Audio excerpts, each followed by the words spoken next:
Dude, anyone who thinks Shaco is good is actually just completely delusional. Like, this champion is actually one of the worst champions in the game. Wrong. Like, pretty sure it didn't get picked once in any LCS or like any competitive match the entire season.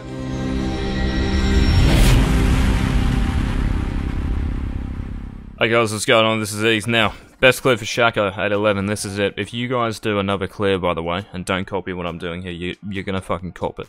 Alright. No, legit. This is the best clear, guys, for Shaco in 8.11, to be honest. Now, box placements. This is the first two examples you're going to see are from practice tool games, so I've done these so you can copy the box placements as I give you a nice zoom in there. Pause the video, take a screenie, and make sure you fucking get them down pat. Practice in a practice tool, get them spot on, so you don't have to worry about it in a ranked game, alright? Now, the best thing about this clear is that we hit level 3 at around 220, 225, yeah? So we're not kind of delayed in our clear at all, actually. If you compare this to last patches, previous patches, like we are hitting level 3 at the exact same time. Alright, maybe you hit it a bit earlier depending on how efficiently you clear in other patches, but for the most part, like, we still have that window of opportunity early game, like 10-20 seconds, depending on who the other jungler is, of course, to make something happen on the map. And in high elo, right, that is kind of all you need. Like, that 10 seconds means a fucking lot. In lower elo, you could be 10 seconds behind, and you can still make something happen, alright? So this clear, you go 3 boxes at walls, obviously, that works for both sides. Of course, I'm going to show you 2 examples of both. So this is from a live game, me playing top side of the map. And as you see, when we go to our blue buff, the second buff, we're going to gank after we do scuttle crab and get a kill. And we just fucking end the game at like 15. They FF to 15 minutes or whatever. So we go buff, scuttle crab. Alright, so whatever the second buff is, we go to that scuttle crab on that side of the map.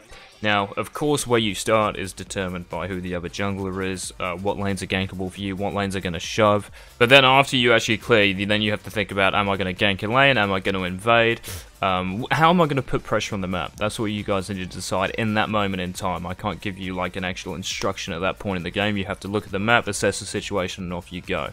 Now, the reason that I like this clear as well, guys, now there are a few other clears. There's an interesting one that was originated by Silky Smooth 420, shout out to him. He watches the stream sometimes, where you put 2 boxes at red and 2 boxes at Krugs, and then you go to Scuttle Crab. I really don't like that clear because it gives up your whole top side, and you can get 3 buffed and lose in XP to the other jungle, which I just really don't like. This clear, you get both buffs early, right? So when it comes like 6-7 minutes in a game, when both your buffs respawn, you're there. They're up nice and early in the game, you're going to get a lot of blues, a lot of reds, whereas if you do the other clear, you're kind of delaying your blue buff. You want to get them as early as possible, and this is just ideal. You get both buffs, you're level 3 early, and you're in a position to gank 2 lanes or invade. Yeah, it's just the fucking perfect clear. So this is the final build, guys, that I like. As I said, I don't need to go into detail. I'm kind of just telling you guys what works. Storm Razor and all these other items, like Storm Razor sounds good. It gives us a bit of attack speed, gives us nice AD, but our backstab overrides it, and you'll need to get in another auto there, so you have to combo quick as fuck and hope that the person you're trying to kill is autistic. Okay, for that to happen. So it's really going to happen, okay, especially if you're playing in high reload. Now, I know that lots of Shacos kind of like want these new items to work and these new runes and stuff because they like variety and stuff. It's just the way it is, man. It's just the way it is, unfortunately. Like, I wish as well that Crit Shaco was a good thing. I wish that Bruiser Shaco, you guys who like both of those kind of builds could do that. But unfortunately, they're just not as good as this. Lethality, Armor Pen, this is still the way to go. Alright, and I've experimented with Essence Reaver as well. It's still not as good as getting LDR. You just hit hard AF with this build. Trinity Force, by the way, if you guys want to go Trinity instead of Ghostblade, like if they have a tankier team, if they have like early ninja types and stuff, and you're not really, you know, going in the game, if you're not really fed, then of course, by all means, go Trinity Force instead of Ghostblade, and then you go like Ghostblade GA. I'm not actually sure on that build. You guys will have to check out Chase and ask him. But if you are in the game, if you've got a lead, if you're snowballing really hard, this build, man, you will fucking crush. Alright guys, another thing I want to just go over is Electrocute. A lot of people are asking me, and I think newcomers, after seeing my spellbook video, are like, oh dude, you know, why aren't you going spellbook now? I was kind of trolling, not really trolling at the time, because I legit thought it was good, and it still kind of is viable, like that strategy is interesting, but it's not optimal.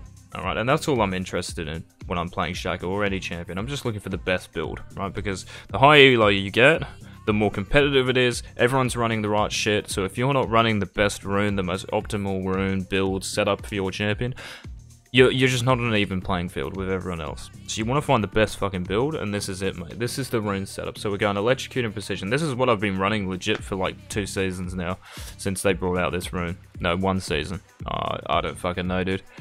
But you guys know what I mean. So it's just standard, Electrocute, last 3, as per, and then Precision, Alacrity, and Coup de Grace. There's nothing really special about this at all. Alacrity is necessitated because we don't get attack speed when we're clearing camps anymore. I don't go Berserker Greaves, so Alacrity again, necessitated, so we actually have enough in there to clear efficiently. And 1v1 early mid-game. And legit, that's just it. Like, there isn't Dark Harvest. I mean, of course, people are still going to like to run it because, oh, they just want to one-shot someone, dude, you know? Gaff. Alright, you're going to be fucking doing damage with this, more damage as well for the first like 30 minutes until Dark Harvest pays off, which is at like 220 stacks or something, I think someone said in my chat the other day. So until you actually hit that point, Electrocute is just more useful, and most games these days are just decided early mid-game, especially on Shaco as well. Like, as I was talking about before, like, you have that 10-second window of opportunity at least to make something happen. If you make something happen in that window of opportunity, Electrocute just becomes that more fucking powerful and impactful in the game when you have a lead. But yeah, guys, that's legit it. Copy this, copy the clear, copy the box setup and all that stuff, the builds and whatever. Make sure you guys get this down. But these are just like the kind of fundamentals that we have to have ready, kind of, you know, pre-game. We know what we're gonna do. We know what the clear is. We know what our runes are. We know what we're gonna build. You guys shouldn't be worrying about that in-game. All you should be worrying about it in-game is making the right decision at the right time and being mechanically apt. All right. But you guys, that's it for the vid. Ow! I got me! And I've actually just got a follower while doing a video. This has happened before, so thanks to whoever followed. I'll shout you on the stream. But yeah, that's it, guys. Thanks for watching. Thanks, Nick, for the interjection, and I'll see you guys in the next vid. All right, peace.